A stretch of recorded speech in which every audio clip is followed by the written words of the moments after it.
클릭해 주셔서 감사합니다. 오늘 하루 좋은 일만 가득하시길 정성을 다해 기원드립니다. 구독과 좋아요와 알림 설정을 꾹꾹 눌러주세요. 야담TV 이야기 시작하겠습니다.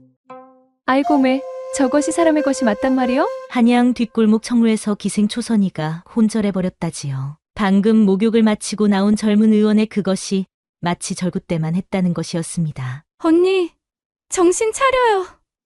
아이고, 이를 어쩌면 좋아. 저 총각이 누구길래 저런 것을 달고 다니는 거야? 들으니 떠돌이 의원 태수라는데 아직 장가도 못 갔다더구먼. 기생들이 수군거리는 사이 정작 태수는 아무것도 모른 채 옷을 입고 있었습니다. 그런데 이 태수가 나중에 죽은 사람 행세를 하며 젊은 과부와 동침을 했다니 참으로 기막힌 일이 아니겠습니까? 이야기는 한 달 전으로 거슬러 올라갑니다. 약초가 이리도 비싸단 말이야.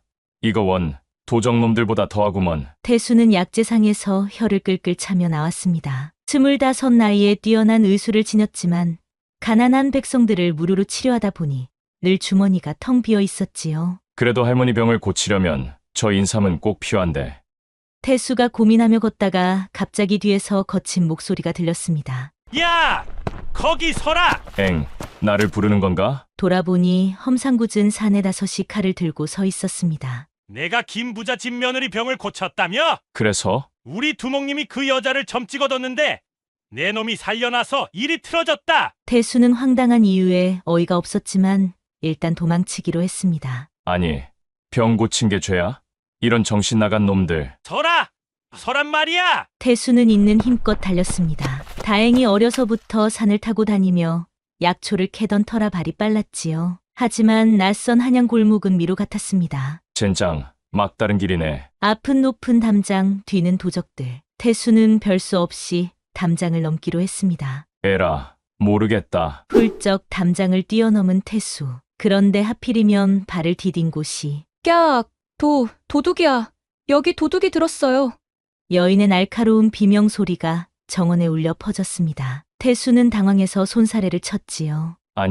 아니요. 나는 도둑이 아니라. 그때 하녀 둘이 달려왔습니다. 그런데 태수를 보자마자 그만 그 자리에 얼어붙고 말았지요. 어머나, 춘매야. 저 사람 좀 봐. 맙소사, 이게 어찌 된 일이야? 돌아가신 서방님이랑 똑같이 생겼잖아. 춘매라는 하녀가 떨리는 목소리로 소리쳤습니다. 마님, 어서 나와보세요. 큰일 났어요.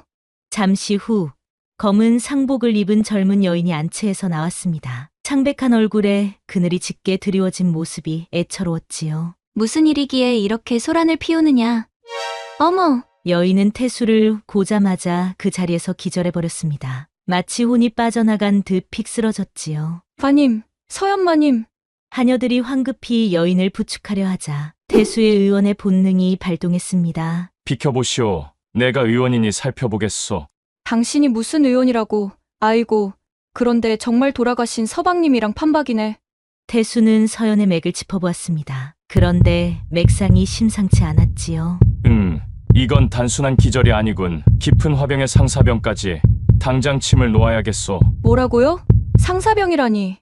빨리 방으로 모시고 따뜻한 물을 준비하시오. 태수의 침착한 지시에 하녀들은 정신을 차리고 움직였습니다. 서연을 방으로 옮긴 후 태수는 능숙하게 침을 놓기 시작했지요. 백회혈, 인당혈, 그리고 이 혈자리는 특별히 조심해야겠군. 잠시 후 서연이 눈을 떴습니다. 그리고 다시 태수를 보자 눈물이 주르륵 흘러내렸지요. 서방님. 아니에요. 당신은 누구세요? 왜 이렇게 닮으셨어요?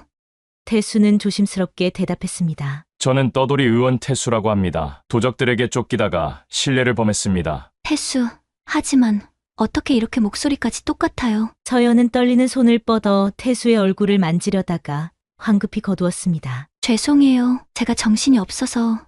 서방님이 돌아가신 지 3년이 됐는데 아직도. 그때 춘매가 옆에서 말을 이었지요. 우리 마님은 병조판서 대감의 며느리세요. 서방님이 3년 전에 갑자기 돌아가셔서. 춘매야, 그만해. 서연이 힘없이 말렸는데 태수가 다시 진맥을 하며 말했습니다. 마님의 병은 깊습니다. 단순한 그리움이 아니라 온몸이 병들어가고 있어. 이대로 두면 어떻게 되는 거죠? 목숨이 위태로울 수도 있습니다. 서연은 쓸쓸하게 웃었습니다. 그것도 좋겠네요. 서방님 곁으로 갈 수 있다면 마님, 무슨 그런 끔찍한 말씀을. 그때 대문 밖에서 시끄러운 소리가 들렸습니다. 이 집에 수상한 놈이 들어갔다.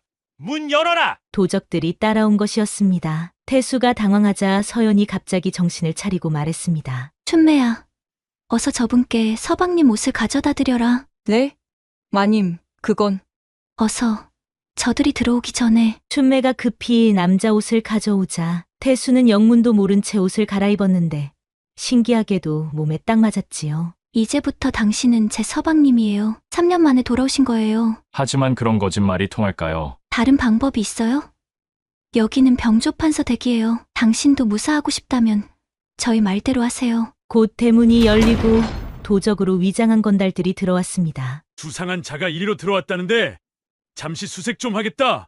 무례하구나. 여기가 어디라고 함부로. 그때 태수가 위엄있게 나타났습니다. 서방님 옷을 입으니 정말 이 집 주인처럼 보였지요. 내가 이 집 주인이요. 무슨 일로 소란을 피우는 거요? 아, 저희가 쫓던 자가 이곳으로 들어왔습니다. 도적들은 태수를 알아보지 못했습니다. 옷이 바뀌고 분위기가 달라지니 전혀 다른 사람 같았던 것이지요. 우리 집에는 수상한 자가 없소. 당장 물러가시오. 예, 실례했습니다. 도적들은 태수의 당당함에 어리둥절한 채 물러갔습니다. 휴, 다행이네요. 태수가 안도의 한숨을 쉬며 서연을 바라보자 서연이 자신을 빤히 바라보며 말했지요. 이렇게 입으시니까 정말 서방님이 돌아오신 것 같아요. 그때 누군가 박수를 치며 들어왔습니다. 호호호. 재미있는 일이 벌어졌구나. 화려한 비단옷을 입은 30대 여인이었는데 얼굴에는 흰색 가면을 쓴 채 묘한 미소가 떠올라 있었지요. 당신은 누구시오? 나는 묘양이라고 하오. 점술가지. 오늘 이 집에 큰 인연이 닿는다는 점괘가 나와서 찾아왔는데 과연 그렇구려. 묘양은 태수와 서연을 번갈아 보며 의미심장하게 웃었습니다. 죽은 자와 산 자가 바뀌는 날 과연 그 예언이 맞아떨어지는구나. 무슨 소리를 하는 거요? 태수가 경계하며 물었습니다. 호호. 너무 경계하지 마시오. 나는 두 분을 돕고 싶을 뿐이니까. 묘양은 부채를 펼치며 서연에게 다가갔습니다. 마님, 손 좀 보여주시겠어요? 제 손을요? 서연이 망설이며 손을 내밀자 묘양은 그녀의 손금을 자세히 들여다보았습니다. 오오라. 재미있는 운명이시네요. 무슨 뜻이죠? 마님은 두 번의 첫날 밤을 보실 팔자예요. 서연이 놀라 손을 빼려 했지만 묘양이 꽉 잡았습니다. 첫 번째는 죽은 자와 함께였고 두 번째는 산 자와 함께일 것입니다. 그리고 그 산 자는 묘양이 의미심장하게 태수를 바라보았습니다. 절구대 같은 것을 지닌 자가 될 것이며 그것으로 인해 마님은 진정한 여인의 기쁨을 알게 될 거예요. 서연의 얼굴이 새빨개졌습니다. 무슨 음란한 소리를 하시오. 호호.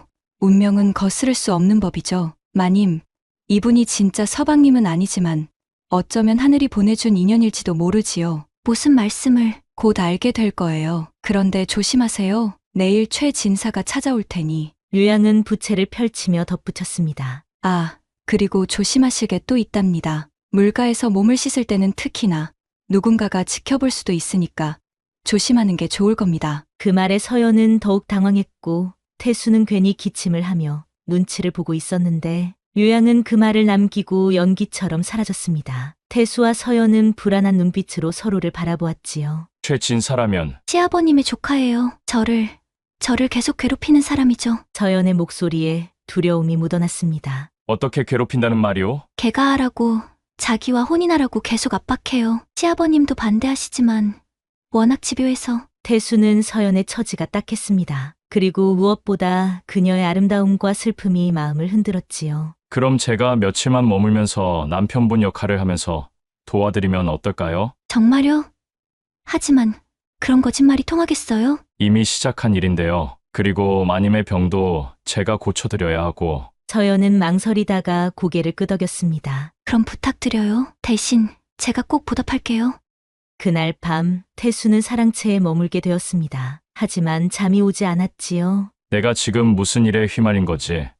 하지만 저 여인을 그냥 두자니 이상하게 마음에 걸리고. 한편 안채에서는 서연도 뜬 눈으로 밤을 지새웠습니다. 서방님이랑 정말 똑같아. 목소리도, 체격도, 심지어 걸음걸이까지. 춘매가 옆에서 거들었습니다. 마님, 혹시 하늘에서 서방님이 보내신 건 아닐까요?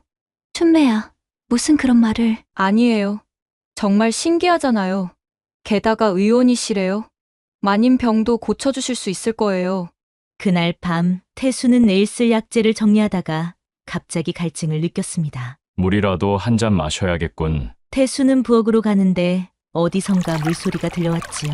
이 밤에 누가 물을 깃나? 호기심의 소리를 따라가던 태수는 그만 숨이 멎을 뻔했습니다. 달빛이 비치는 부엌에서 서연이 목욕을 하고 있었던 것이지요. 아, 태수는 황급히 돌아서려 했지만 이미 그의 눈에는 서연의 하얀 등과 풍만한 곡선이 들어와 버렸습니다. 물방울이 그녀의 몸을 타고 흘러내리는 모습이 마치 선녀 같았지요. 그때 서연이 고개를 돌렸습니다. 누구세요? 태수는 나무 뒤에 황급히 몸을 숨겼습니다. 심장이 터질 듯 뛰었지요. 아무도 없나? 착각이었나 보네. 서연은 다시 목욕을 계속했습니다. 그녀가 물에서 일어서자 달빛에 비친 그녀의 몸매가 완전히 드러나자 태수는 저도 모르게 침을 삼켰지요. 그의 바지춤이 불룩해지기 시작했습니다. 안 돼.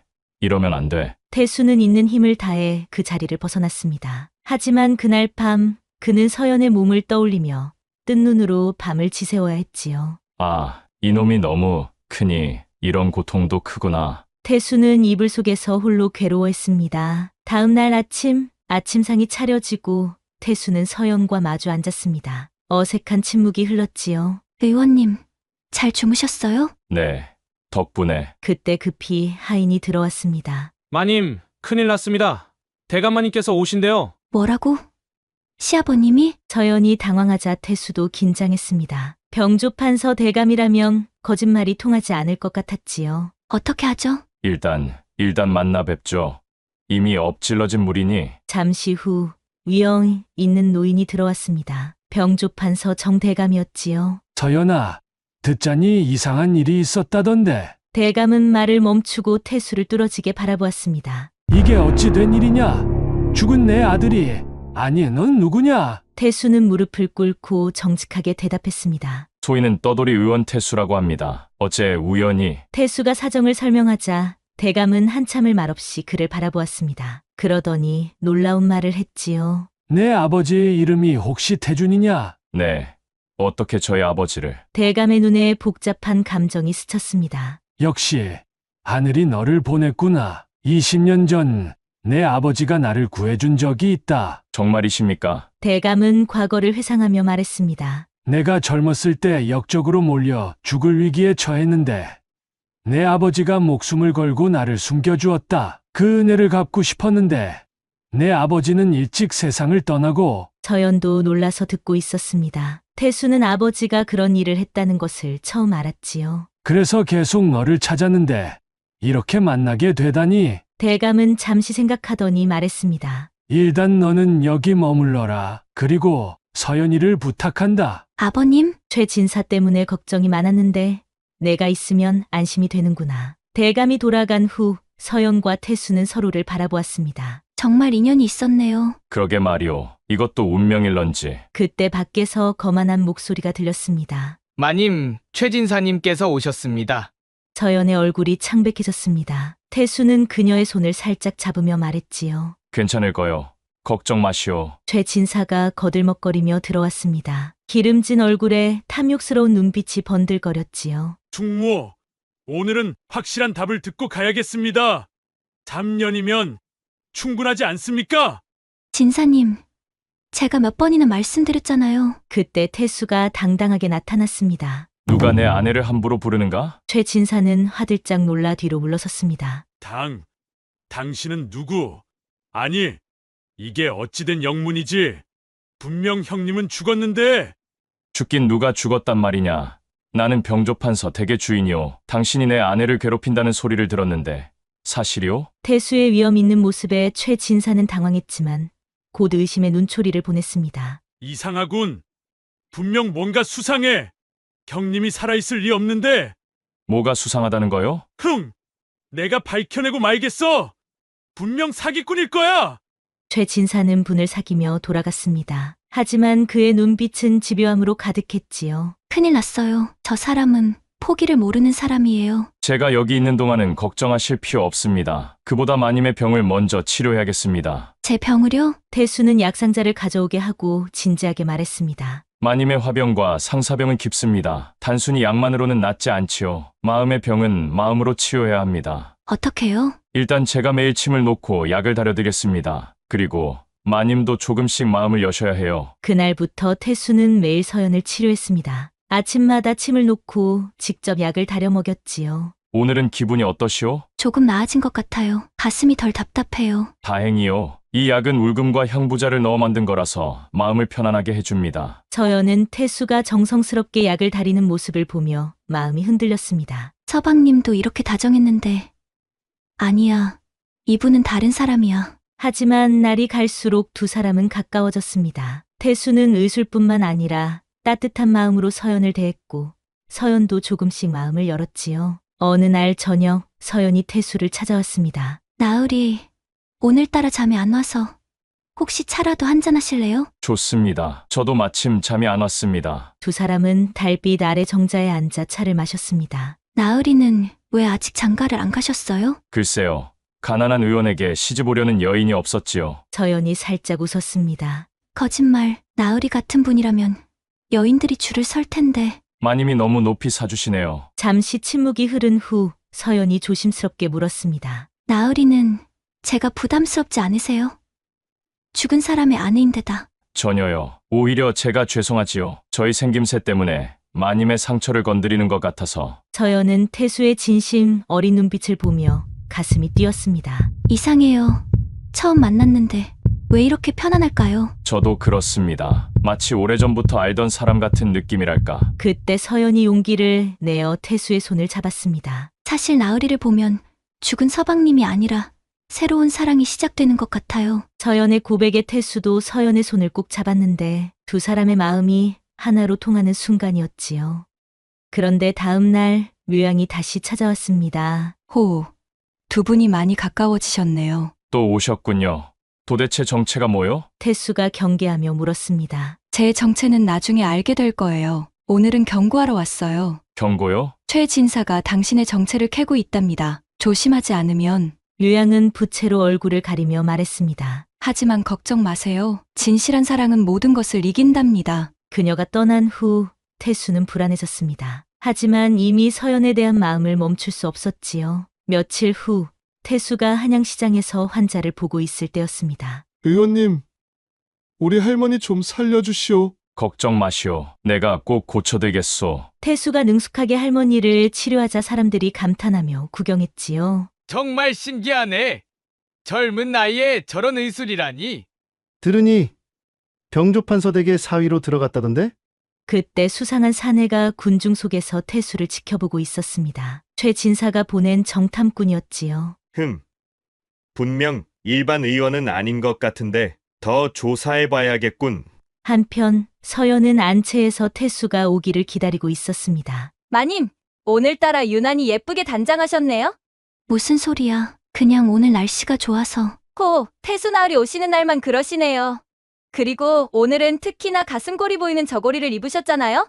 서연이 황급히 옷깃을 여미자 춘매가 더 놀렸습니다. 아이고 마님, 3년이나 혼자 주무셨으니 이제 좀 외로우실 만도 하죠?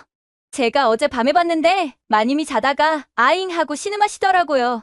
춘매야, 무슨 그런 이야기를 하느냐. 그러고 보니 태수 나으리 있잖아요. 나리께서 목욕 가실 때 제가 우연히 봤는데요. 춘매가 팔뚝을 펼쳐 크기를 비교하며 속삭였습니다. 진짜 방앗간에 절도 때만 하더라고요. 마님께서 감당하실 수 있을까 걱정이에요. 야, 이 말괄량이가. 서연이 춘매를 때리려 하자 춘매가 도망가며 웃었습니다. 그래도 부럽긴 부럽네요. 저도 한번 경험해보고 싶은데. 아, 맞다. 마님 혹시 첫날 밤에 쓸 미역 준비해둘까요? 뭐? 미역은 어디다 쓰려고? 아이고, 마님도 참. 이 춘매가 마님을 생각해서 그러지요. 그게 무슨 말이냐? 날이 그것이 너무 커서 마님께 찢어질 수도 있으니까 미역으로 미끄럽게. 야, 이 기집애야. 당장 나가지 못해. 춘매가 깔깔 웃으며 나가자 서연은 얼굴이 빨개진 채로 혼잣말을 했습니다. 정말 그렇게 장대할까? 무서우면서도 괜히 궁금하네. 서연이 얼굴이 벌겋게 달아올라 부끄러워할 때 태수가 들어왔습니다. 마님, 오늘은 특별한 약을 가져왔습니다. 특별한 약이요? 태수는 붉은색 환약을 꺼내 보였지요. 이건 천산설련이라는 약재로 만든 거요. 여인의 기혈을 보하고 얼굴에 화색을 돌게 합니다. 어머, 그런 귀한 약을. 태수가 약을 다리는 동안 서연은 그의 모습을 지켜보았습니다. 땀방울이 맺힌 이마며 정성스러운 손길이며 모든 것이 사랑스러웠지요. 나으리, 목욕이나 하고 오시죠. 땀이 많이 나셨어요. 아, 이 정도는 괜찮습니다. 서연이 직접 수건을 가져와 태수의 이마를 닦아주었습니다. 두 사람의 거리가 가까워지자 서로의 숨결이 느껴졌지요. 마님, 나으리, 그 순간 밖에서 급한 발걸음 소리가 들렸습니다. 큰일 났어요. 최 진사가 포졸들을 데리고 왔어요. 태수와 서연은 놀라 밖으로 나갔습니다. 최 진사가 의기양양한 표정으로 서 있었지요. 드디어 증거를 찾았다. 이자는 가짜다. 최 진사는 한 사내를 앞으로 밀었습니다. 이자가 증인이다. 말해봐라. 예, 저는 한양시장에서 약재상을 하는 사람입니다. 이 태수라는 자가 한 달 전에 저희 가게에서 약을 샀는데 분명 떠돌이 의원이라고 했습니다. 서연이 당황하자 태수가 앞으로 나섰습니다. 그래서요? 내가 의원인 게 뭐가 문제요? 뭐가 문제냐고? 넌 죽은 사촌형이 아니잖아. 그때 대감이 위엄있게 나타났습니다. 무슨 소란이냐? 축부, 이자는 사기꾼입니다. 경림 행세를 하고 있어요. 대감은 차분하게 말했습니다. 알고 있다. 네, 아시면서도. 태수는 내 은인의 아들이다. 그리고 이제 내 새 사위가 될 사람이다. 최 진사는 믿을 수 없다는 표정을 지었습니다. 하지만 숙모는 내 며느리가 누구와 재혼하든 그건 우리 집안일이다. 내가 상관할 바 아니다. 대감의 단호한 말에 최 진사는 이를 갈았지만 더 이상 반박할 수 없었습니다. 좋아. 하지만 이게 끝이 아니야. 최 진사는 포졸들과 함께 물러갔고 그날 밤 서연은 태수를 찾아왔습니다. 나으리, 죄송해요. 저 때문에 이런 일이. 마님 잘못이 아니오. 그리고 저는 이미 마님을 위해서라면 뭐든 할 수 있습니다. 서연은 눈물을 흘렸습니다. 사실 저도 나으리를 사랑해요. 처음엔 죽은 서방님 때문인 줄 알았는데 이제는 나으리 자체가 좋아요. 태수는 서연을 품에 안으며 말했습니다. 저도 마님을 사랑합니다. 진심으로요. 두 사람이 입맞춤을 하려는 순간 갑자기 정원에서 인기척이 났습니다. 누구시오? 달빛 아래 한 여인이 서 있었는데 바로 묘양이었지요. 호, 참 보기 좋네요. 하지만 아직 시련이 남았어요. 또 무슨 수수께끼를 내려고 오셨소? 묘양은 진지한 표정으로 말했습니다. 내일 모든 진실이 밝혀질 거예요. 그때를 대비하세요. 무슨 진실이요? 당신도 모르는 진실이죠. 그리고 나에 대한 진실도요. 묘양은 의미심장한 말을 남기고 사라졌습니다. 그런데 다음 날 태수에게 예상치 못한 일이 벌어졌습니다. 태수가 약재를 구하러 나갔다가 돌아오는 길에 습격을 당한 것이지요. 내 놈들은 누구냐? 칼을 든 자객들이 태수를 에워쌌습니다. 최 진사가 보낸 것이 분명했지요. 죽어라. 내가 없어져야 모든 게 제자리로 돌아간다. 태수는 필사적으로 막았지만 수적으로 열세였습니다. 그때 어디선가 돌멩이들이 날아왔지요. 뭐야? 나쁜 놈들! 우리 은인을 해치지 마라! 동네 사람들이 몰려왔습니다. 태수가 무료로 치료해준 환자들이었지요. 태수 나으리는 우리 생명의 은인이야! 이놈들 물러가지 못해! 결국 자객들은 수많은 사람들에게 밀려 도망쳤지요. 여러분, 정말 고맙습니다. 나으리가 우릴 살려주셨는데 이 정도는 당연하죠. 잠시 뒤 상처를 입은 태수가 집으로 돌아오자 서연이 울면서 달려왔습니다. 나으리, 어떻게 된 거예요? 피가 이렇게 많이 나는데. 괜찮소. 그저 작은 상처일 뿐이오. 서연은 직접 태수의 상처를 치료했습니다. 그녀의 손길은 떨렸지만 정성스러웠지요. 정말 무서웠어요. 나으리마저 잃을까봐. 저는 쉽게 죽지 않습니다. 마님을 두고 어떻게 가겠소? 그때 대감이 들어왔습니다. 최 진사의 지시로군. 이제 너는 참을 수 없다. 아버님. 내일 모든 것을 끝내겠다. 그리고 태수야, 내게 할 말이 있다. 대감은 오래된 서찰 하나를 꺼냈습니다. 이건 내 아버지가 남긴 편지다. 때가 되면 내게 전해달라고 했지. 태수는 떨리는 손으로 편지를 열었습니다. 거기엔 놀라운 내용이 적혀 있었지요. 내 아들아, 이 편지를 읽는다면 넌 이미 정 대감을 만났을 것이다. 사실 정 대감과 나는 오래전에 의형제를 맺은 사이다. 그리고 우리는 약속했다. 훗날 우리 자식들이 만난다면 맺어주기로. 하늘의 뜻대로 되기를. 태수는 편지를 내려놓고 말했습니다. 이럴 수가. 그럼 처음부터. 그렇단다. 하늘이 정해준 인연이었던 거다. 서연도 놀라서 입을 다물지 못했습니다. 정말 운명이었네요. 그날 밤 서연은 태수의 방을 찾아왔습니다. 달빛이 창으로 스며들어 그녀의 얼굴을 비췄지요. 나으리 이제 알았어요. 왜 처음 봤을 때부터 편안했는지. 마님, 서연은 수줍게 다가와 태수의 품에 안겼습니다. 오늘 나으리가 다쳤을 때 정말 무서웠어요. 이제 나으리 없이는 살 수 없을 것 같아요. 나도 마님 없이는 살 수 없을 것 같소. 두 사람의 입술이 가까워졌습니다. 그리고 마침내 하나가 되었지요. 달콤하고도 애절한 입맞춤이었습니다. 서연의 옷고름이 풀어지고 하얀 속살이 드러났습니다. 아, 마님, 정말 괜찮겠소. 네. 이제 과거는 잊고 나으리와 새로 시작하고 싶어요. 그때 서연이 태수의 가슴을 보다 놀랐습니다. 어머, 이건 태수의 왼쪽 가슴에 매화 모양의 붉은 점이 있었던 것이지요. 어렸을 때부터 있었소. 우리 집안의 표식이라고 아버지가. 정말 신기해요. 마치 매화꽃 같아요. 서연은 그 점에 입을 맞췄습니다. 마님, 이제 마님이 아니라 서연이라고 불러주세요.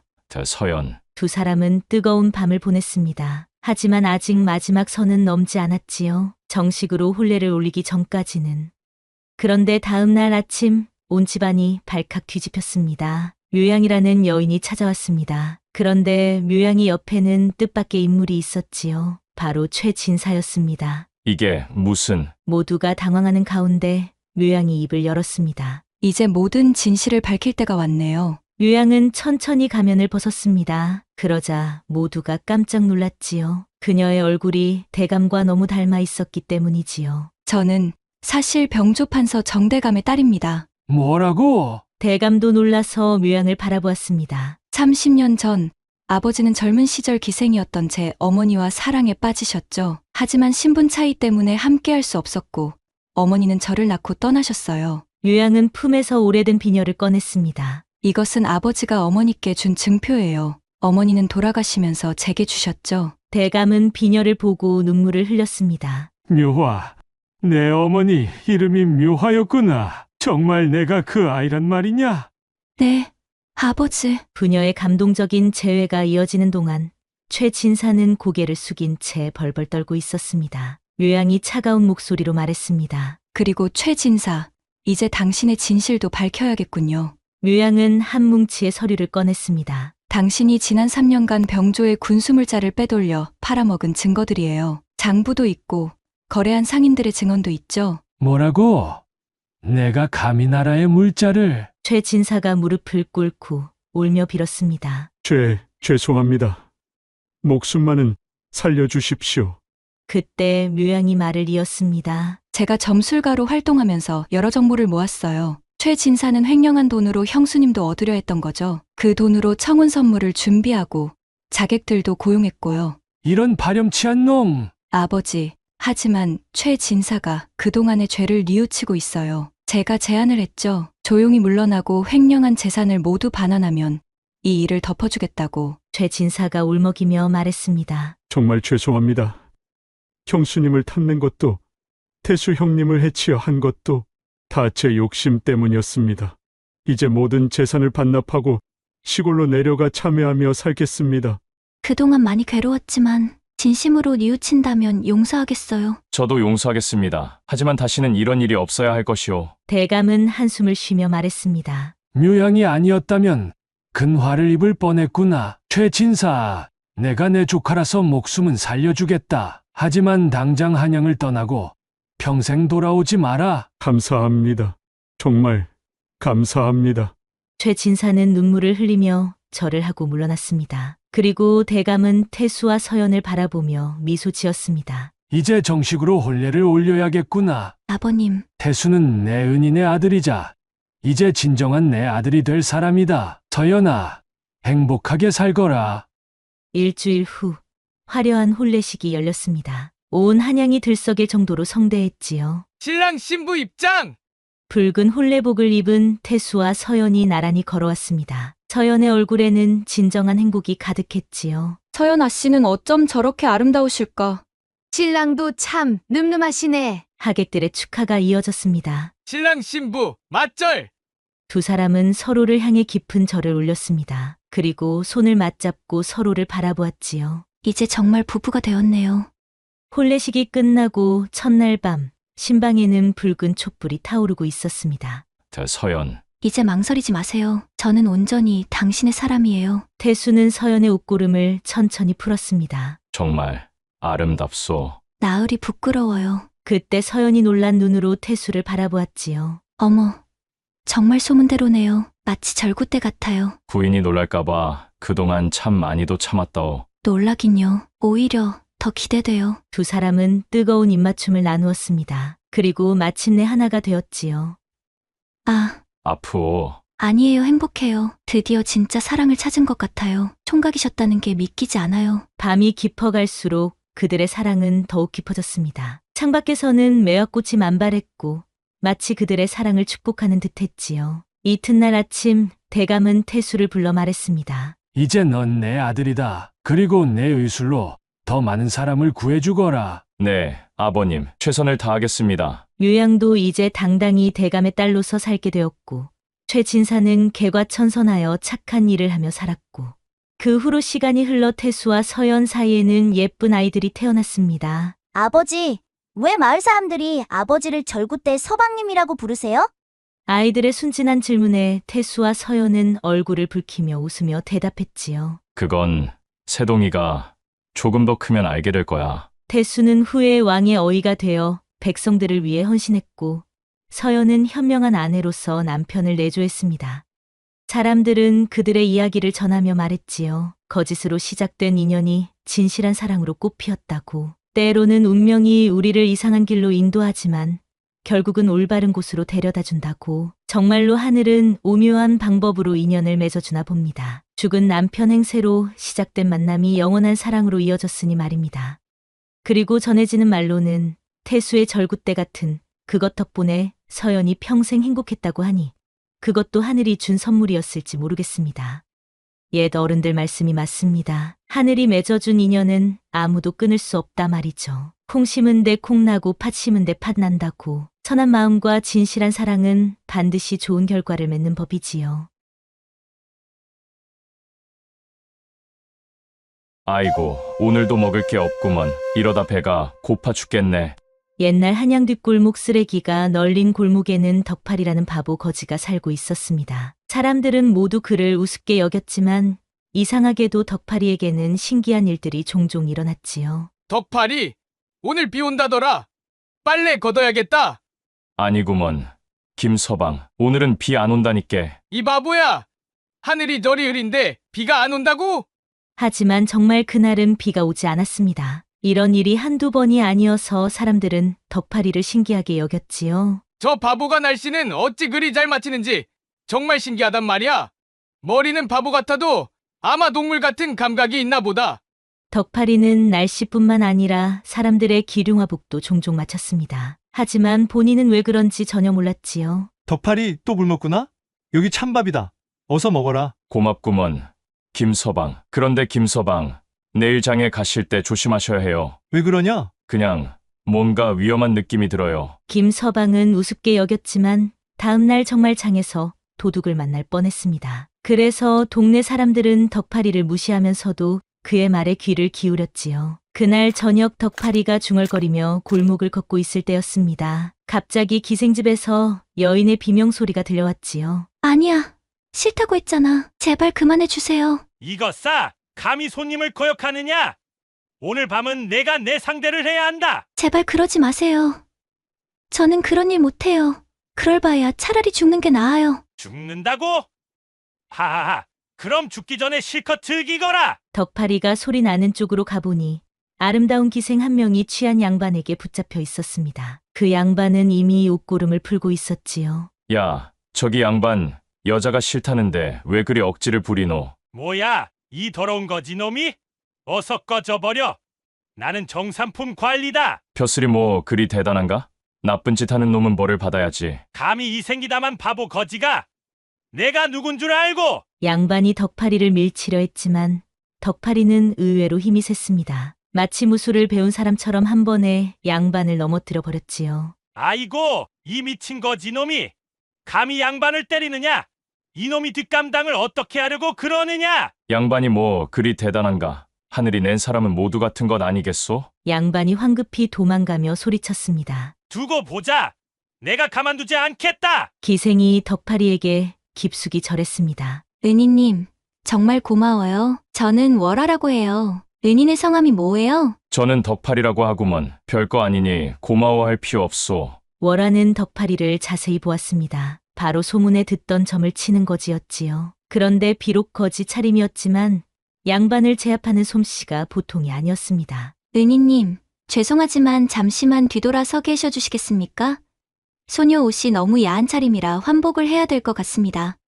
그러시오. 잠시 뒤 덕파리는 뒤돌아서서 창밖의 보름달을 보고 있었지만 그의 귀에는 월화의 옷이 몸에서 흘러내리는 소리만 크게 들렸고 자신도 모르게 아래에서 힘이 들어가고 있었지요. 은희님, 다 되었습니다. 그런데 혹시 저에게 무슨 말씀 있으시지 않나요? 무슨 말씀이요? 아까부터 자꾸 저를 보시는데 뭔가 하고 싶은 말씀이 있으신 것 같아서요. 사실 덕파리는 월화를 보는 순간부터 머릿속에 이상한 생각이 들었습니다. 글쎄요.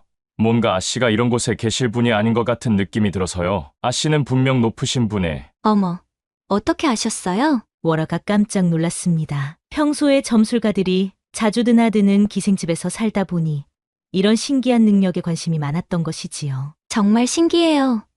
혹시 송금도 봐주실 수 있나요? 저는 늘 제 운명이 궁금했거든요. 송금이요. 저는 그런 거 배운 적이 없구먼요. 그래도 방금처럼 뭔가 느끼시는 게 있을 것 같아요. 제발 한 번만 봐주세요. 덕파리가 월화의 하얀 손을 잡는 순간 갑자기 머릿속에 무언가가 번개처럼 스쳐 지나갔습니다. 이상하구먼. 아씨는 왕실과 관련이 아주 높으신 분의 딸이구먼. 그런데 어째 이런 곳에 계신 거요? 월화가 깜짝 놀라 덕파리를 바라보았습니다. 어떻게 알았어요? 정말 신기해요.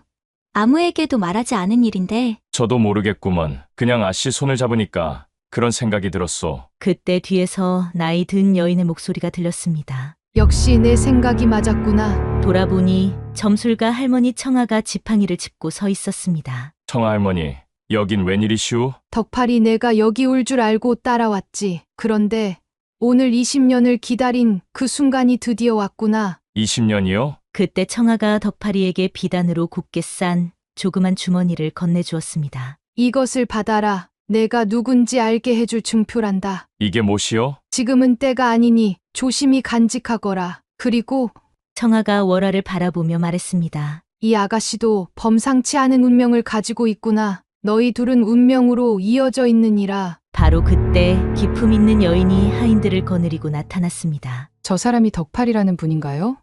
하인이 대답했습니다. 그렇습니다. 마님, 소문대로 신기한 능력을 가진 것 같습니다. 역시. 여인이 다가와 말했습니다. 저는 은설이라고 합니다. 한양에서 비단 상단을 운영하고 있어요. 저를 찾으신 이유가 뭔가요? 소문을 들었어요. 날씨도 잘 맞히고 사람들의 기륭화복도 척척 알아맞힌다고. 그리고 방금 전 모습을 보니 확신이 섰어요.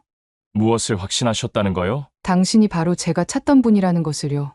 저희 상단에서 일해주세요.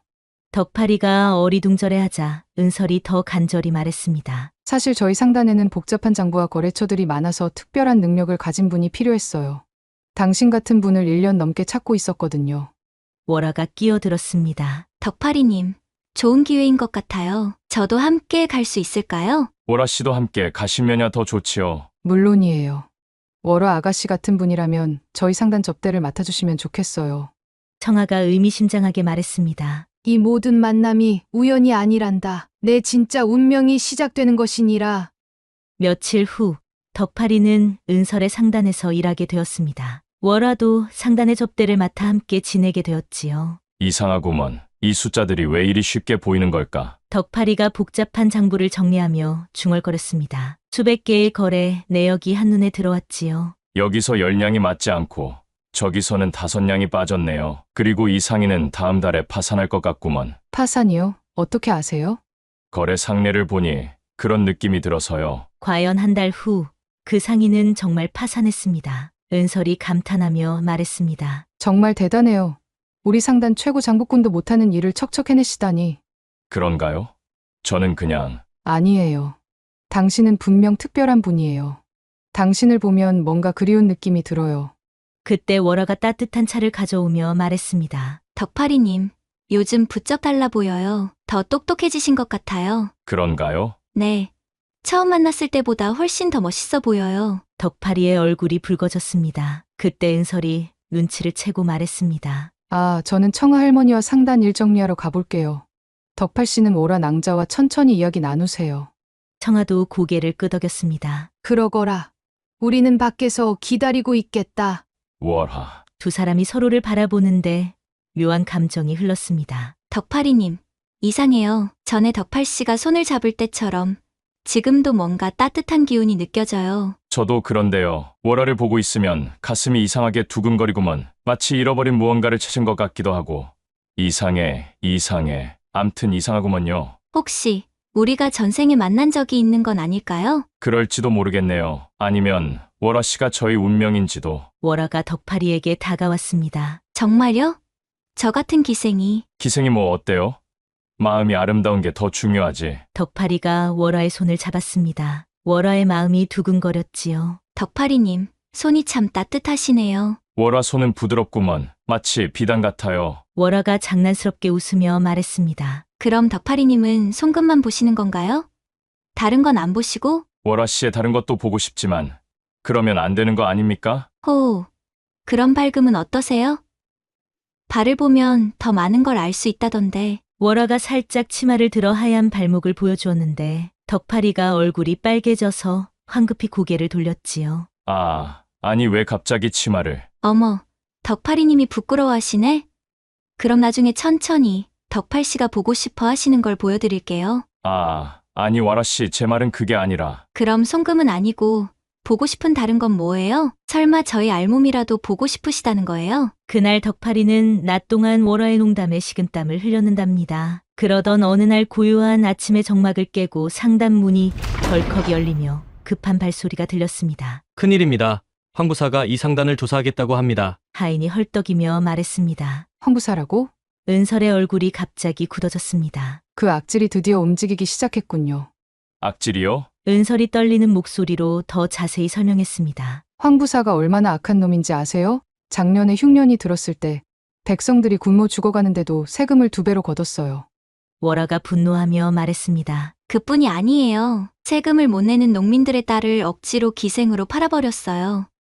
20년 전 황부사가 무슨 짓을 했는지 아느냐? 어떤 짓을 했나요? 황부사가 정참판님을 함정에 빠뜨렸단다. 가난한 백성들을 위해 곡물을 나누어 주는 정참판님의 선행을 악용한 거지. 선행을 악용했다고요? 황부사가 몰래 썩은 쌀을 섞어 넣었단다. 그리고는 정참판이 백성들에게 썩은 쌀을 먹여 병들게 했다고 고발한 거야. 그런 비열한. 그뿐이 아니다. 황부사가 미리 매수한 백성들을 시켜서 우리 아이가 그 쌀 먹고 죽었다고 거짓 증언하게 했지. 은설이 떨리며 말했습니다. 한순간에 아버지는 백성을 해치는 악질로 몰렸어요. 선량한 백성들까지 아버지를 원망하게 되었죠. 그렇게 교묘하게 황부사는 원래 정참판님이 하던 구율 사업을 독점하게 되었고 그 돈으로 부정축제를 일삼았단다. 잠시 뒤 청아가 방에서 나와 어두운 표정으로 말했습니다. 드디어 그 자가 움직이기 시작했구나. 20년을 기다린 복수의 시간이 왔다. 할머니, 무슨 말씀이세요? 덕파라, 황부사는 아주 나쁜 놈이란다. 그 자는 예전에도 억울한 사람들을 해쳤지. 그런 악한 관리가 있다니. 어떤 일을 저질렀나요? 청아가 깊은 한숨을 쉬었습니다. 한 양반가를 완전히 멸문시켰단다. 거짓 증거를 만들어서. 그런 일이 있었나요? 언제 일인가요? 내가 아주 어렸을 때 일이란다. 덕파리가 갑자기 이마를 짚었습니다. 어렸을 때 왜 갑자기 가슴이 답답하지? 뭔가 슬픈 기분이 드는 것 같은데. 덕파라, 혹시 무엇이 떠오르느냐? 잘 모르겠구먼요. 그냥 무언가 잃어버린 것 같은 느낌만. 은설이 떨리는 목소리로 말했습니다. 사실은 저도 숨기고 있던 일이 있어요. 바로 그때 황부사가 부하들을 데리고 상단으로 들어왔습니다. 여기가 소문난 은설 상단이로구나. 황부사의 얼굴에는 욕심과 악독함이 가득했지요. 무슨 일로 오셨는지요? 세금을 제대로 내지 않았다는 신고가 들어왔다. 당부를 모두 내놓아라. 저희는 세금을 정확히 내고 있는데. 말대꾸 하지 마라. 조사받기 싫으면 은천냥으로 해결하도록 하여라. 1000냥이요? 그건 너무 하잖소. 과하다고? 감히 관의 명령에 토를 다느냐? 그때 덕파리가 갑자기 앞으로 나섰습니다. 잠깐만 그만하십시오. 뭐야? 이 거지는? 장부를 확인해 보니 세금은 한 푼도 빠짐없이 냈구먼. 오히려 황부사께서 받아서는 안 될 돈을 요구하시는 것 같은데쇼? 감히 이놈이 무슨 말을 하는 것이냐? 황부사가 덕파리를 노려보는 순간 이상한 일이 일어났습니다. 덕파리의 눈빛이 갑자기 변한 것이었지요. 황부사, 당신은 부정부패로 백성들을 괴롭히는 자가 분명하오. 뭐라고? 이 거지가 감히? 증거가 있소. 방금 이 상단을 조사한다면서 은 1000냥을 요구했지 않소. 이것이 뇌물 요구가 아니고 뭐요? 황부사의 얼굴이 굳어졌습니다. 그건 덕파리가 장부를 들어 보이며 말했습니다. 여기 세금 납부 증명서가 다 있소. 한 푼도 빠뜨리지 않고 냈는데 왜 거짓 신고를 했단 말이오? 이런 일이 한두 번이겠소? 이놈이 어디서 감히? 황부사가 화를 내며 덕파리를 치려 했지만 덕파리가 순식간에 그의 손목을 잡아 제압했습니다. 무술까지? 너는 대체 누구냐? 덕파리가 붓을 들고 말했습니다. 당신의 부정부패를 상소문에 적어 한양에 고발하겠소. 오늘 일만으로도 충분한 증거가 되어. 저놈을 당장 잡아라! 황부사가 소리쳤지만 덕파리는 이미 부하들을 하나씩 제압하고 있었습니다. 놀랍게도 그의 무술 실력은 보통이 아니었지요. 이럴 수가! 너는 분명 평범한 거지가 아니다! 황부사가 뒷걸음질치며 말했습니다. 내가 누구든 상관없소. 중요한 건 당신의 죄가 드러날 것이라는 점이오. 두고 보자! 이 일 이대로 끝나지 않을 줄 알아라! 황부사가 부하들을 데리고 황급히 도망갔는데 하지만 그의 눈빛에는 복수심이 가득했지요. 그때 청아가 덕파리에게 다가왔습니다. 덕파라, 이제 내가 누군지 말해줄 때가 왔구나. 할머니 갑자기 무슨 말씀이시오? 너는 20년 전 몰락한 정씨 가문의 막내 아들이란다. 정씨 가문이요? 그때 은설이 눈물을 흘리며 말했습니다. 덕파라, 내가 내 누나다. 누님이요? 그렇다. 나는 정씨 가문의 큰딸 정은설이고 너는 막내 아들 정덕팔이다. 덕파리가 어리둥절한 표정으로 말했습니다. 정씨 가문이요. 정덕팔이라고요. 저는 그냥 바보 거지 덕팔이인데 무슨 말씀인지. 은설이 눈물을 흘리며 덕파리의 손을 잡았습니다. 동생아, 내가 어렸을 때 머리를 다쳐서 기억을 잃었구나. 너는 분명 내 동생이야. 제가 정말 당신의 동생이라고요? 그렇다. 이 목걸이를 보거라. 은설이 목에서 작은 옥목걸이를 빼어 보여주었습니다. 이것은 우리 어머니가 우리 남매에게 하나씩 주신 것이란다. 너도 똑같은 것을 가지고 있을 텐데. 덕파리가 늘 목에 차고 있던 옥목걸이, 정말로 똑같은 옥목걸이가 있었지요. 이럴 수가. 정말 똑같네요. 이제 믿겠느냐? 내가 내 동생 덕팔이다. 덕파리가 천천히 고개를 끄덕였습니다. 누님, 정말 누님이신가요? 그리고 나는 너희를 키운 유모란다. 청아가 눈물을 흘리며 말했습니다. 20년 전 정씨 가문이 억울한 누명을 쓰고 멸문될 때 간신히 너희들을 구해낸 것이지. 그럼 제가 바보 거지가 된 것은 머리를 다쳐서 기억을 잃었기 때문이란다. 하지만 이제 조금씩 되찾고 있구나. 그런데 할머니, 누님, 어떻게 저를 찾으셨어요? 20년 동안. 청아가 깊은 한숨을 쉬며 말했습니다. 덕파라, 내가 사라진 그날 밤을 잊을 수가 없구나. 정씨 가문이 습격당할 때 너는 겨우 5살이었지. 5살이요?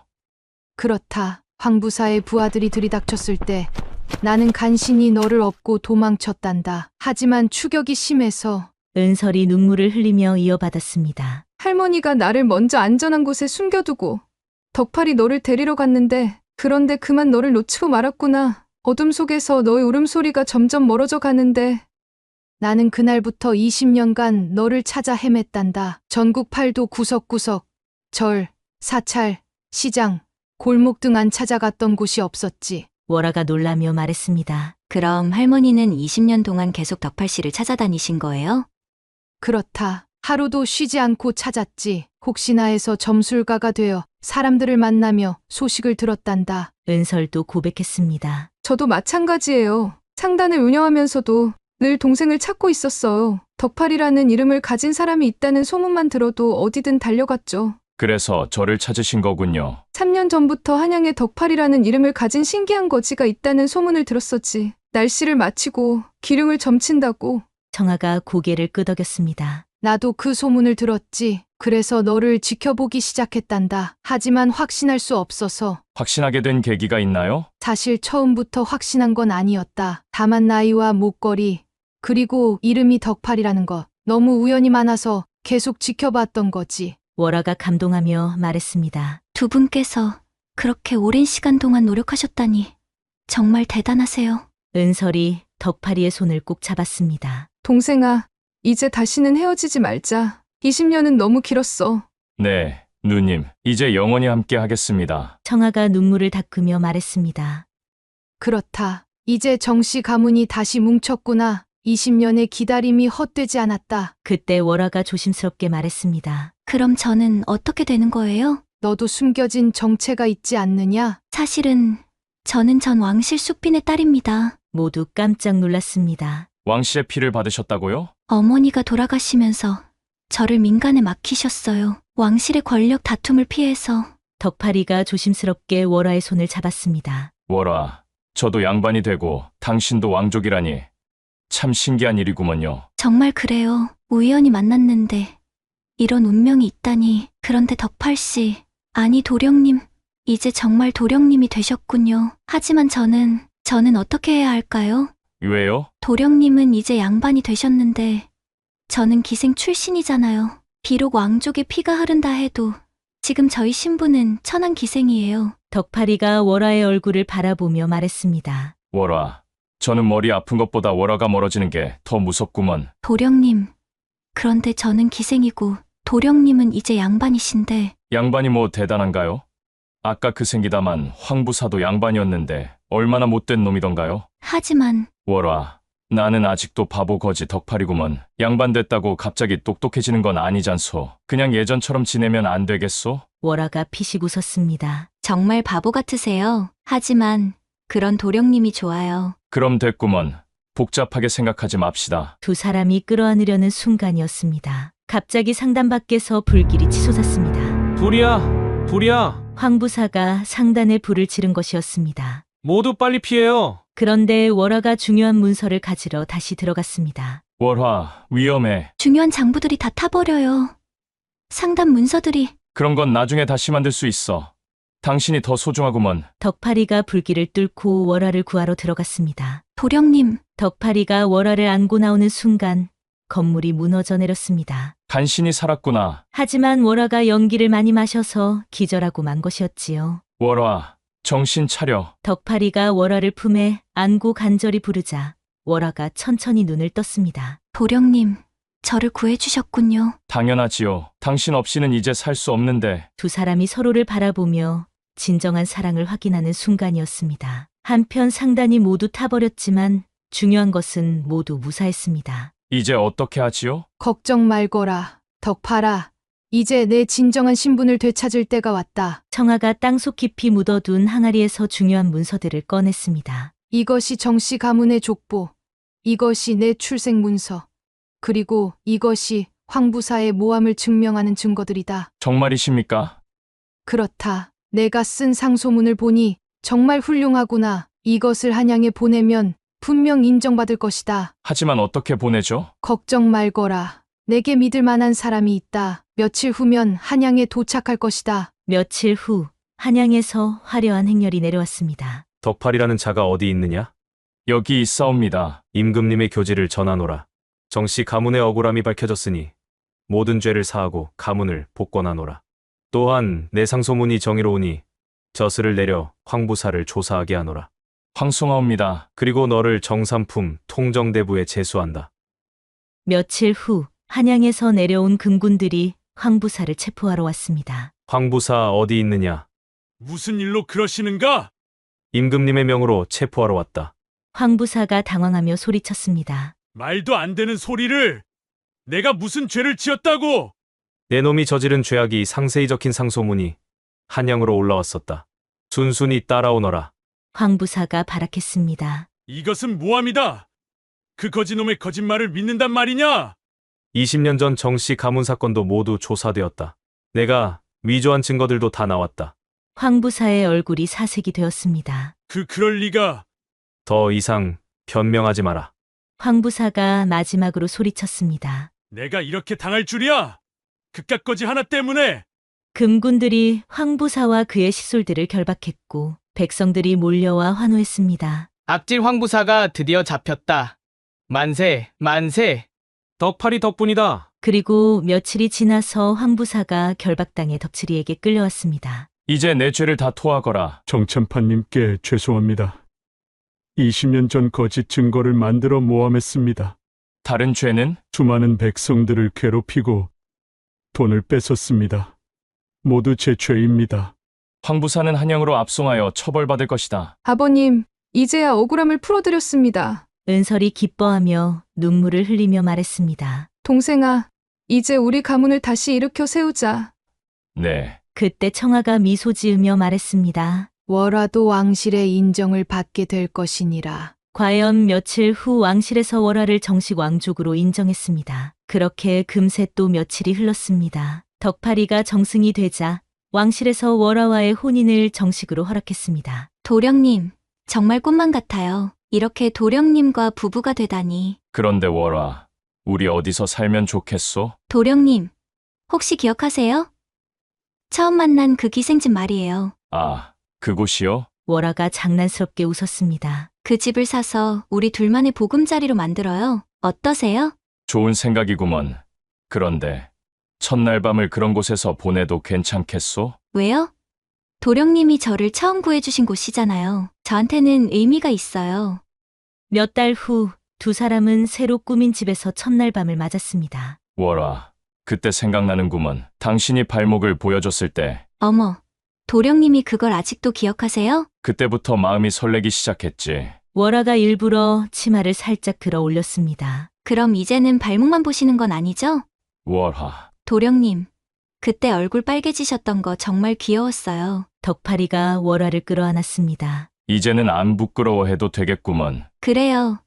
이제 도령님이 그때 보고 싶어 했던 것 마음껏 확인해 보세요. 두 사람은 그렇게 서로를 확인하며 하나가 되었습니다. 그들이 처음 만난 곳에서 이제는 진짜 부부로서 완전한 사랑을 나누었지요. 도령님, 역시 제가 본 눈이 맞았어요. 무엇을 말이오? 그때 성금 볼 때부터 알았어요. 도령님이 범상한 분이 아니라는 걸. 그런데 월화, 그때 정말 내가 송금을 잘 본다는 것을 알았던 거요? 월화가 피식 웃었습니다. 아니요.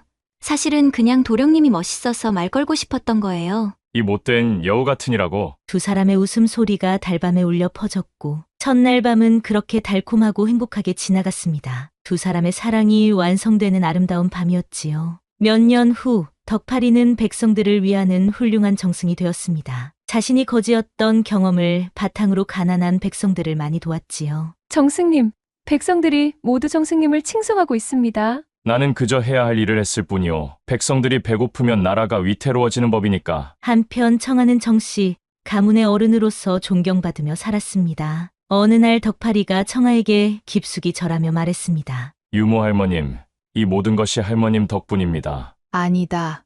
모든 것은 도령님의 선한 마음과 새 여인의 사랑 덕분이니라. 새 여인의 사랑이요? 나의 모성애, 은설이의 동생 사랑, 월화의 연인 사랑이 도령님을 완전한 사람으로 만든 것이지요. 한편 은설은 조선 최고의 상단을 운영하게 되었습니다. 동생아, 우리 가문이 이렇게 번창하니 기쁘구나. 모든 것이 누님 덕분입니다. 누님이 저를 믿고 거두어 주지 않았다면 어떻게 되었을까요? 우리는 가족이잖니. 당연한 일이야.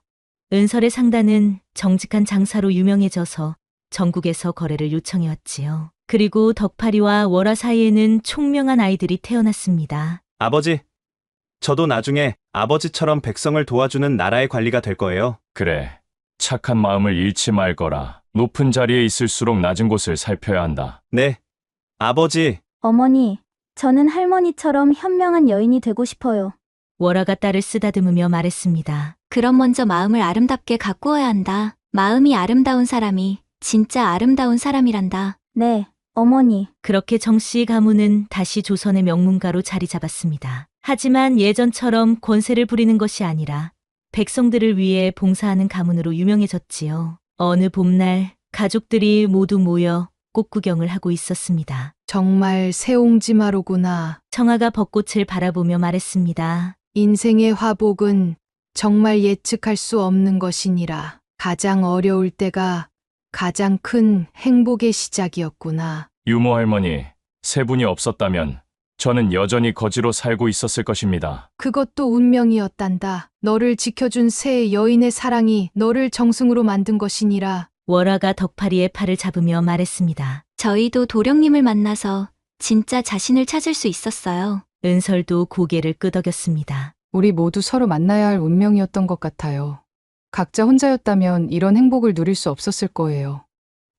그렇다. 새 여인의 각기 다른 사랑 내 모성애, 은설이의 혈육 사랑, 월화의 연인 사랑이 한 사람을 완전한 인간으로 만들어준 것이니라. 그리고 덕팔 씨의 선한 마음이 우리 모두를 행복하게 만들어 주었고요. 아이들이 뛰어놀며 웃음소리를 내었습니다. 할머니, 할머니, 우리도 아버지처럼 훌륭한 사람이 될 수 있을까요?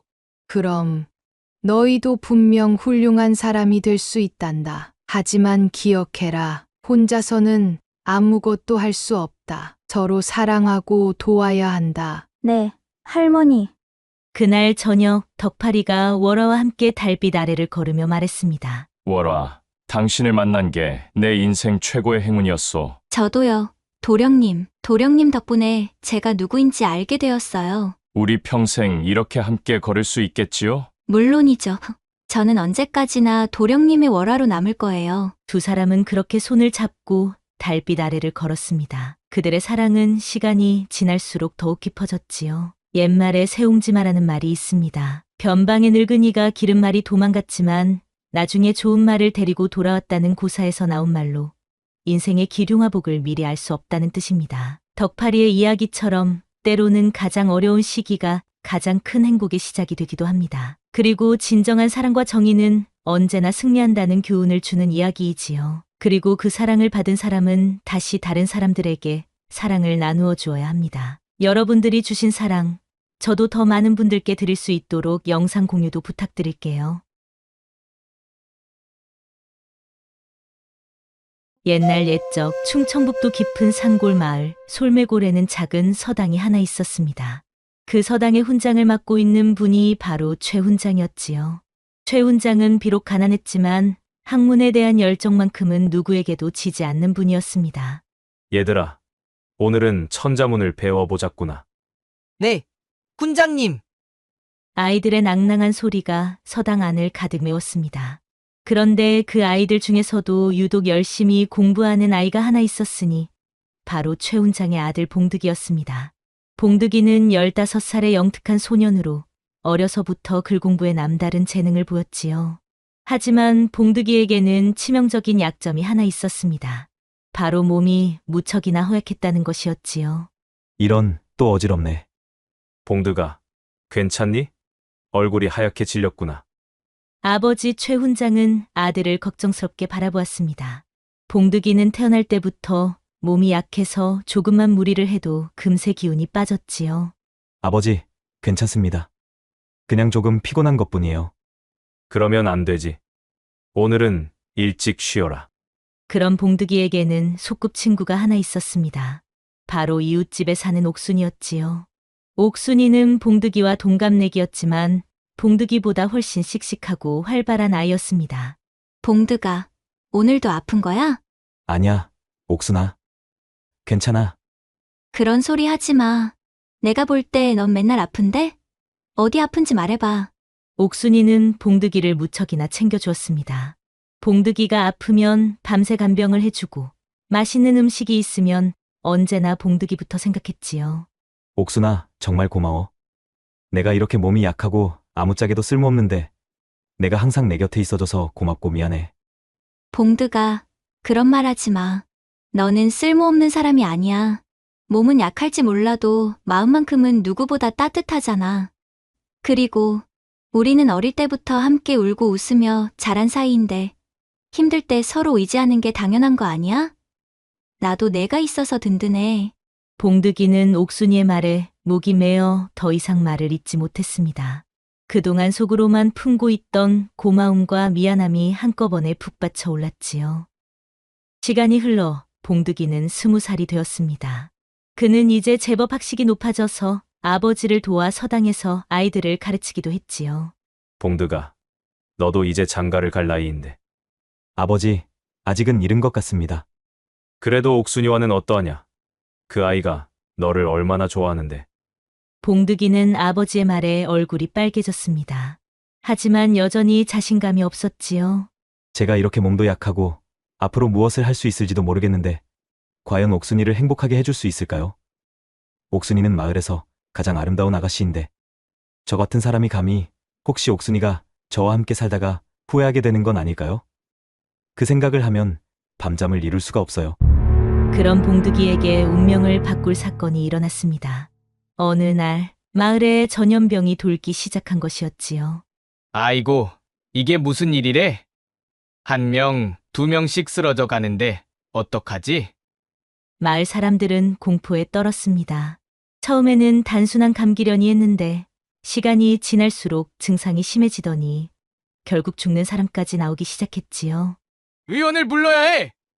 그런데 가까운 곳에는 의원이 없잖아. 그럼 읍내 의원을 불러야지. 하지만 읍내 의원들도 이 전염병을 두려워해서 쉽게 오려 하지 않았습니다. 설령화도 값비싼 진료비를 받아서 가난한 마을 사람들은 치료를 받기 어려웠지요. 그런데 더 큰 문제가 생겼습니다. 바로 옥순이도 병에 걸린 것이었지요.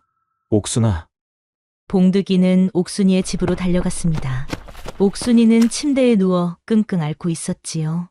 봉드가 너무 많이 아파? 몸이 너무 뜨겁고 어지러워.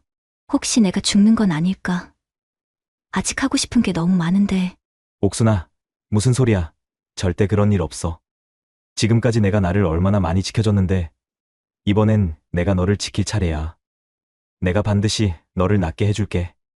봉득이의 눈가에는 어느새 눈물이 맺혀 있었습니다. 평생 자신이 약해서 옥순이의 보살핌만 받아왔는데 이제는 자신이 옥순이를 지켜야 할 차례라는 생각에 가슴이 뜨거워졌지요. 그런데 이상한 일이 일어났습니다. 평소 자신이 아플 때를 생각해보니 열이 날 때는 어떤 증상이 나타나고 배가 아플 때는 또 어떤 증상이 나타나는지 자세히 기억할 수 있었던 것이지요. 혹시 내가 지금까지 아팠던 경험이 도움이 될까? 봉득이는 급히 아버지께 달려갔습니다. 아버지, 혹시 우리 집에 의서가 있나요? 의서라니. 아, 내 할아버지께서 남겨주신 동의보감이 있긴 하다만. 그걸 좀 보여주세요. 봉득이는 간절한 마음으로 부탁했습니다. 최 훈장은 의아해하면서도 오래된 의서를 꺼내주었지요. 이걸 왜 보려고 하느냐? 옥순이가 아픈데 혹시 제가 도울 수 있을지 몰라서요.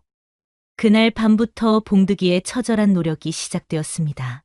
그는 밤새도록 의서를 읽었지요. 평소 글을 읽는데 뛰어났던 그는 의서의 내용을 빠르게 이해할 수 있었습니다. 그리고 자신이 지금까지 겪었던 여러 증상들이 의서에 적힌 내용과 일치한다는 것을 발견했습니다. 이 증상은 열사병과 비슷하네. 그럼 이렇게 치료하면 될까? 봉득이는 의서에 나온 대로 약초를 구해서 다려보았습니다. 하지만 문제가 생겼지요. 마을에서 필요한 약초를 구하기가 쉽지 않았던 것입니다. 이 약초는 어디서 구해야 하지? 봉득이는 밤중에도 산으로 들로 뛰어다니며 약초를 찾았습니다. 가시에 찔리고 넘어져도 포기하지 않았지요. 옥순이를 위해서라면 뭐든지 할 수 있어. 마침내 필요한 약초를 모두 구한 봉득이는 조심스럽게 약을 다렸습니다. 그리고 옥순이에게 먹여주었지요. 옥순아, 이거 먹어봐. 조금 써도 참고 마셔. 봉드가 내가 직접 다린 거야? 응, 의서를 보고 만들어봤어. 하지만 쉽게 나아지지 않았습니다. 하루가 지나도 이틀이 지나도 옥순이의 상태는 크게 좋아지지 않았지요. 봉득이는 절망에 빠졌습니다. 안 돼. 이렇게 될 순 없어. 그때 갑자기 마을에 이상한 소문이 돌기 시작했습니다. 봉득이가 옥순이를 치료한다면서 이상한 약을 먹이고 있다더라. 혹시 더 나빠지는 건 아닐까? 어린 놈이 무슨 의술을 안다고? 마을 사람들의 의심의 눈초리가 봉득이에게 쏟아졌습니다. 심지어 옥순이의 어머니마저도 불안해하기 시작했지요. 봉드가. 혹시 우리 옥순이가 더 나빠지는 건 아니겠지? 어머니, 조금만 더 기다려주세요. 분명히 나아질 거예요. 하지만 봉득이 자신도 불안했습니다. 만약 자신의 치료가 잘못되어서 옥순이가 더 나빠진다면 어떡하나 싶어서 말이지요. 그런데 사흘째 되던 날 기적이 일어났습니다. 옥순이의 열이 조금씩 내리기 시작한 것이었지요. 오늘은 좀 괜찮은 것 같아. 정말이야? 사흘째에는 더욱 좋아졌고 일주일째에는 거의 다 나았지요. 봉드가, 내가 정말 나은 거야? 꿈이 아니지? 며칠 전까지만 해도 죽을 것 같았는데, 정말 내가 나를 살려준 거야? 어떻게 이런 일이? 옥순이는 믿을 수 없다는 듯 자신의 손을 만져보며 눈물을 흘렸습니다. 봉득이는 옥순이의 얼굴을 두 손으로 감싸며 목이 메어 떨리는 목소리로 말했습니다.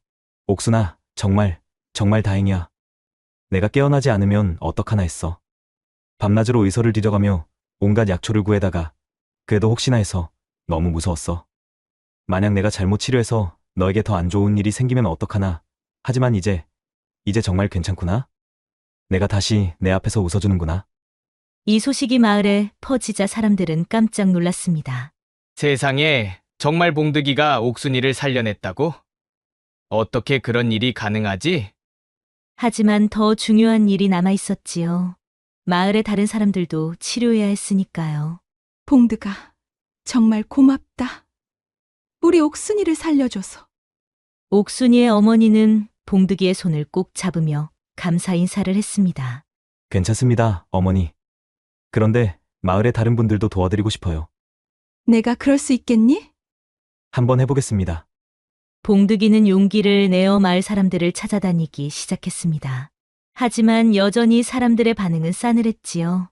어린 놈이 무슨 의술을 안다고? 서당에서 글만 읽던 애가 갑자기 의원 행세를 한다고?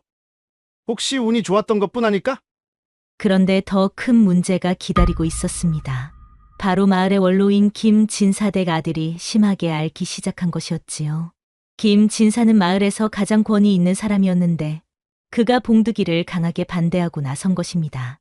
감히 어린 것이 의원 행세를 한다니 이는 하늘을 무서워하지 않는 행위다. 진사님, 하지만 옥순이는 정말로 나았습니다. 그건 우연일 뿐이다. 만약 우리 아들에게 무슨 일이라도 생기면 내가 책임질 수 있겠느냐? 김진사의 반대로 마을 사람들도 다시 봉득이를 의심하기 시작했습니다. 봉득이는 진퇴양난에 빠졌지요. 어떡하지? 이대로 가면 더 많은 사람들이 죽을 텐데. 그때 옥순이가 나타났습니다. 봉드가, 포기하지 마. 내가 나를 살렸잖아. 그것만으로도 충분히 증명된 거야. 하지만 옥순아, 김진사님이 그렇게 반대하시는데. 그럼 김진사님의 아들을 치료해서 보여주면 되잖아. 뭐라고? 그럼 더 위험해지는 거 아니야? 위험하긴 뭐가 위험해? 내가 할 수 있다고 나는 믿어. 그러니까 한번 해봐. 옥순이의 격려에 봉득이는 다시 용기를 냈습니다. 그는 김진사를 찾아가서 간곡히 부탁했지요. 진사님, 제게 기회를 주세요. 만약 제가 도련님을 낫게 해드리지 못하면 그때는 어떤 벌이라도 받겠습니다. 김진사는 한참을 고민하더니 말했습니다. 좋다. 하지만 만약 우리 아들이 더 나빠지거나 죽기라도 한다면 너는 마을에서 쫓겨날 각오를 해야 한다. 알겠습니다. 이렇게 봉득이의 두 번째 시험이 시작되었습니다. 이번에는 훨씬 더 어려운 환자였지요. 김진사의 아들은 옥순이와는 다른 증상을 보였습니다. 이 증상은 의서에서 본 적이 있는데. 봉득이는 다시 밤새도록 의서를 뒤졌습니다. 그리고 마침내 비슷한 사례를 찾아냈지요. 이것이다. 하지만 이번에는 더욱 구하기 어려운 약초가 필요했습니다. 봉득이는 멀리 깊은 산까지 가서 약초를 구해야 했지요. 이번에는 정말 어렵구나. 그런데 이때 뜻밖의 도움이 나타났습니다. 옥순이가 봉득이를 따라 나선 것이었지요. 옥순아, 너는 왜 따라와? 아직 몸이 완전히 회복되지 않았잖아. 괜찮아. 나도 도울 수 있는 일이 있을 거야. 그리고 내가 혼자서 이 무거운 짐을 질 필요는 없잖아. 두 사람은 함께 깊은 산으로 들어갔습니다. 험한 산길을 헤쳐나가며 약초를 찾았지요. 그런데 갑자기 큰 문제가 생겼습니다. 길을 잃은 것이었지요. 이런, 어디로 가야 하지? 봉드가, 저기 연기가 보여. 사람이 사는 곳이 있나 봐. 두 사람은 연기가 나는 곳으로 갔습니다. 그곳에는 작은 오두막이 있었고 한 노인이 살고 있었지요. 누구요? 죄송합니다. 길을 잃어서 그러는데 혹시 이 근처에서 이런 약초를 구할 수 있는지 아시나요? 봉득이가 의서에 그려진 약초를 보여주자 노인이 놀라며 말했습니다. 이걸 어떻게 알고 있지? 이건 아주 귀한 약초인데. 할아버지께서는 이 약초를 아시나요? 물론이지. 나는 젊었을 때 의원이었거든. 그런데 너희는 이걸 왜 찾고 있는 거지? 봉득이는 자신의 사연을 모두 말해주었습니다. 노인은 감동하며 말했지요. 그렇구나. 그렇다면 내가 도와주겠다. 이 근처에 그 약초가 자라는 곳을 알고 있어. 노인의 도움으로 봉득이는 필요한 약초를 모두 구할 수 있었습니다. 그리고 마을로 돌아와서 김진사의 아들을 치료하기 시작했지요.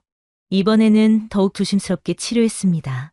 약의 양도 정확히 맞추고 환자의 상태도 세심하게 관찰했지요. 이번에는 정말 잘해야 해. 사흘이 지나자 김진사의 아들도 조금씩 나아지기 시작했습니다. 일주일 후에는 완전히 회복되었지요. 아버지, 저 이제 다 나았어요.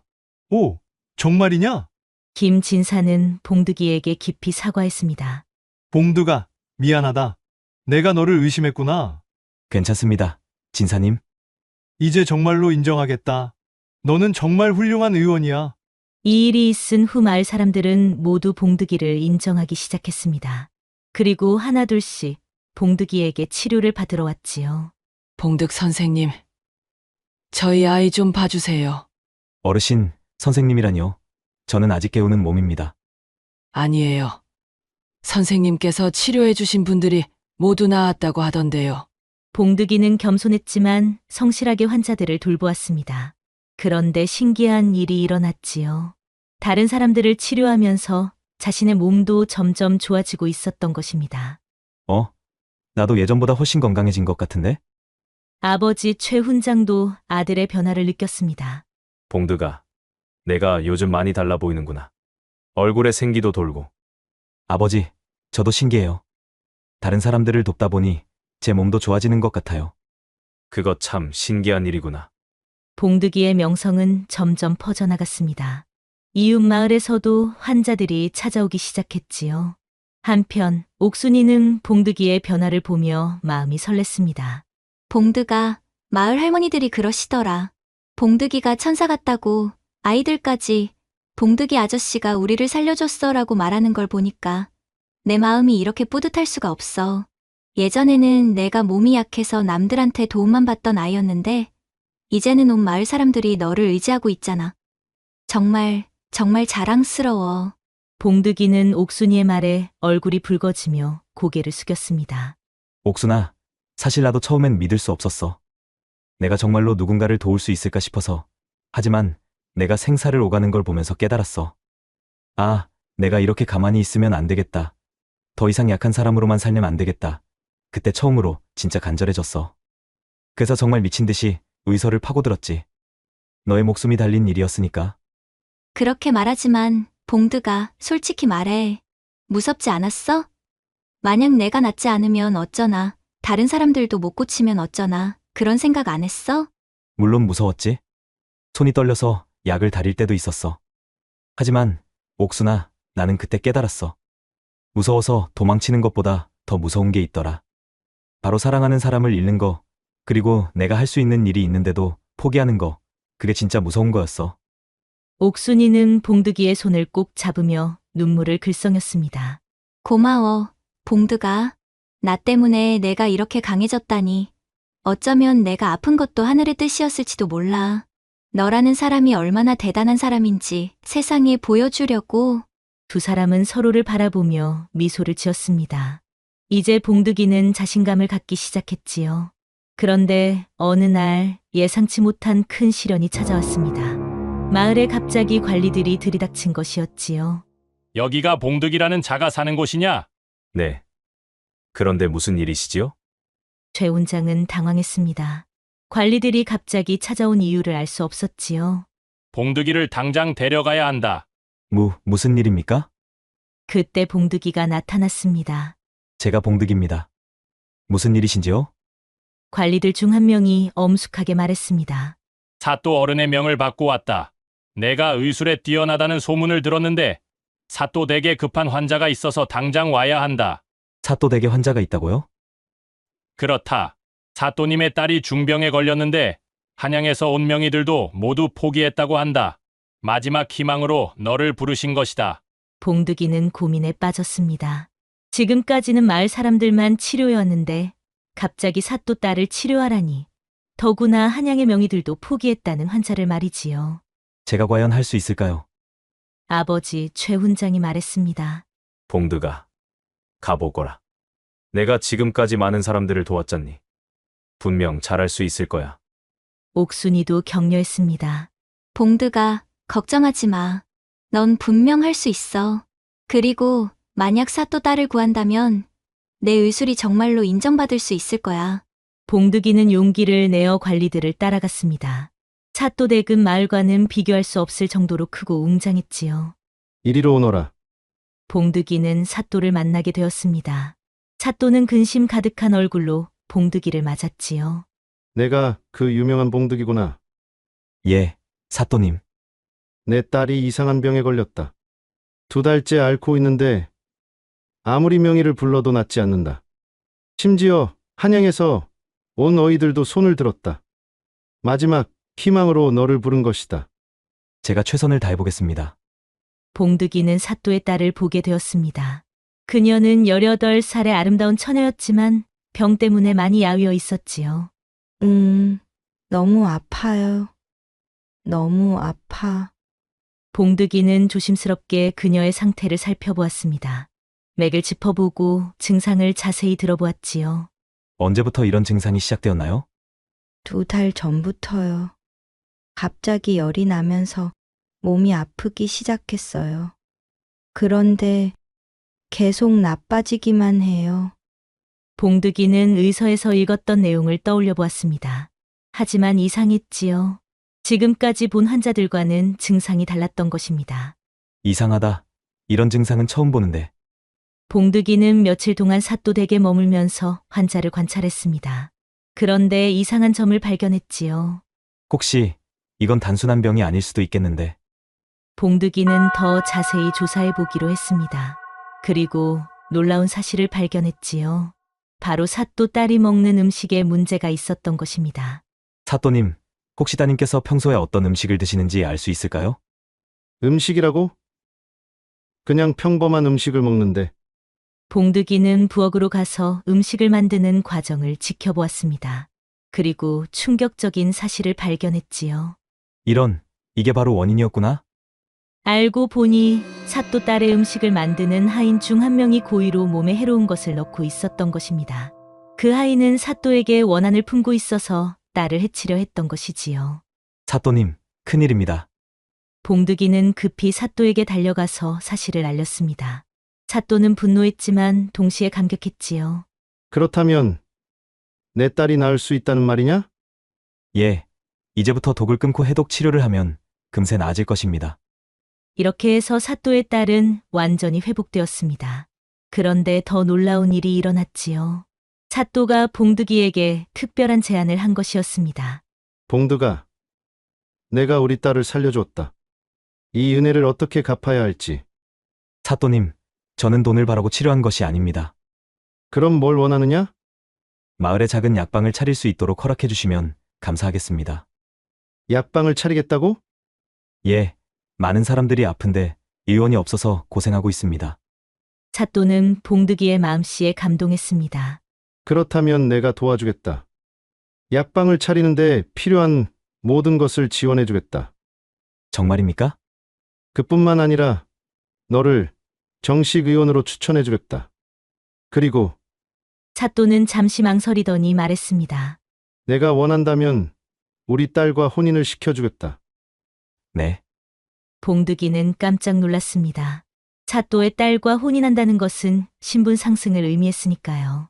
감사한 말씀이지만 저에게는 이미 마음에 둔 사람이 있습니다. 그렇다면 아쉽구나. 정말 아깝구나. 자네를 보니 정말 사위로 삼고 싶은데 말이야. 봉덕아, 혹시 살아가면서 어려운 일이 생기면 부담 갖지 말고 언제든지 찾아오거라. 예, 어르신, 은혜를 베풀어 주신 것도 감사한데 정말 고맙습니다. 이렇게 봉득이는 사또의 도움을 받아 마을에 약방을 차리게 되었습니다. 그리고 정식 의원 자격도 얻게 되었지요. 마을로 돌아온 봉득이를 본 사람들은 모두 기뻤습니다. 봉득이가 돌아왔다. 이제 우리 마을에도 정식 의원이 생겼구나. 옥순이는 봉득이를 보며 눈물을 흘렸습니다. 봉드가 정말 자랑스러워. 내가 이렇게 대단한 사람이 될 줄 몰랐어. 옥순아, 다 너 덕분이야. 내가 아프지 않았다면 내가 의술을 배우지 못했을 거야. 두 사람은 서로를 바라보며 미소를 지었습니다. 이제 봉득이는 자신감을 가지고 옥순이에게 마음을 전할 수 있게 되었지요. 옥순아, 나와 결혼해 줄래? 봉드가 정말? 응, 이제는 너를 행복하게 해줄 수 있을 것 같아. 나도 그동안 기다렸어. 두 사람은 드디어 마음을 확인했습니다. 그리고 온 마을 사람들의 축복을 받으며 성대한 혼례를 올렸고, 혼례를 올린 후 봉득이는 더욱 열심히 의술을 공부했습니다. 그리고 가난한 사람들에게는 무료로 치료해주고 여유가 있는 사람들에게는 적당한 치료비를 받았지요. 봉득 선생님 덕분에 우리 마을의 병으로 고생하는 사람이 없어졌어. 정말 고마운 분이야. 봉득이의 명성은 점점 널리 퍼져나갔습니다. 멀리서도 환자들이 찾아왔고 다른 의원들도 봉득이에게 의술을 배우러 왔지요. 몇 년이 지나 봉득이와 옥순이 사이에는 예쁜 아이들이 태어났습니다. 아이들도 아버지를 닮아 착하고 똑똑했지요. 아버지, 저도 커서 아버지처럼 의원이 될래요. 그래, 하지만 의원이 되려면 무엇보다 착한 마음을 가져야 한다. 착한 마음이요? 그렇다. 아픈 사람을 정말로 도와주고 싶은 마음 말이야. 그런데 어느 날 봉득이에게 인생 최대의 시험이 찾아왔습니다. 한양에서 전염병이 크게 번져서 의원들을 긴급히 파견한다는 소식이었지요. 봉득 선생님께서 한양으로 가주셔야 합니다. 관리가 급히 찾아와서 말했습니다. 한양에 전염병이 크게 번졌는데 명의들을 모두 보내라는 명령이 내려왔습니다. 봉득이는 고민에 빠졌습니다. 한양은 너무 멀었고 가족과 떨어져 지내야 했지요. 여보, 가야 하는 거 아닌가요? 하지만 부인과 아이들을 두고 가기가. 괜찮아요. 당신이 해야 할 일이잖아요. 한양에도 우리처럼 아픈 사람들이 많이 있을 거예요. 부인, 저와 아이들은 기다릴 수 있어요. 그러니까 가서 많은 사람들을 도와주고 오세요. 옥순이의 격려에 봉득이는 결심을 굳혔습니다. 알겠소. 그럼 한양에 갔다 오리다. 봉득이는 한양으로 떠났습니다. 한양의 상황은 생각보다 심각했지요. 전염병이 크게 번져서 많은 사람들이 고생하고 있었습니다. 이분이 봉득 선생님이시군요. 소문을 많이 들었습니다. 한양의 의원들이 봉득이를 맞았습니다. 과찬이십니다. 제가 도울 수 있는 일이 있으면 말씀해 주세요. 봉득이는 한양에서도 성실하게 환자들을 돌보았습니다. 그리고 지방에서 쌓은 경험을 바탕으로 전염병 치료의 새로운 방법을 제시했지요. 이 전염병은 제가 마을에서 치료했던 것과 비슷한 것 같습니다. 정말입니까? 네. 이렇게 치료하면 효과가 있을 것 같습니다. 봉득이가 제시한 치료법은 정말로 효과가 있었습니다. 한양의 의원들도 놀라워했지요. 봉득 선생님, 정말 대단하십니다. 이런 방법이 있었다니. 아닙니다. 제가 운이 좋았을 뿐입니다. 한 달여가 지나자 한양의 전염병이 크게 줄어들었습니다. 임금님께서도 이 소식을 들으시고 기뻐하셨지요. 봉득이라는 의원이 큰 공을 세웠다고? 예, 전하. 그의 치료법 덕분에 많은 백성들이 목숨을 구했습니다. 그렇다면 상을 내려야겠다. 임금님은 봉득이를 궁궐로 불러들였습니다.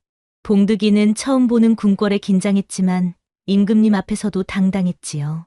내가 그 유명한 봉득이구나. 예, 전하.